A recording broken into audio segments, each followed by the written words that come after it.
કાયદા મંત્રાલયે નવા ચીફ ઇલેક્શન કમિશનરની નિમણૂક માટે 17 ફેબ્રુઆરી 2025ના રોજ 3 સભ્યોની કમિટી બેઠક બોલાવી છે.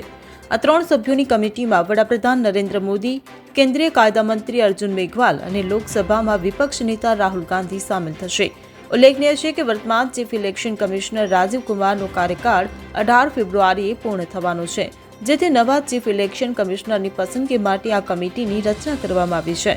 મળતી માહિતી મુજબ કેન્દ્રીય કાયદા મંત્રી અર્જુન રામ મેઘવાલના નેતૃત્વ હેઠળ ખોજ કમિટીની રચના કરી હતી, જેમાં 2 સભ્યોમાં નાણાં વિભાગના સચિવ તથા કર્મચારી અને તાલીમ વિભાગના સચિવ સામેલ હતા.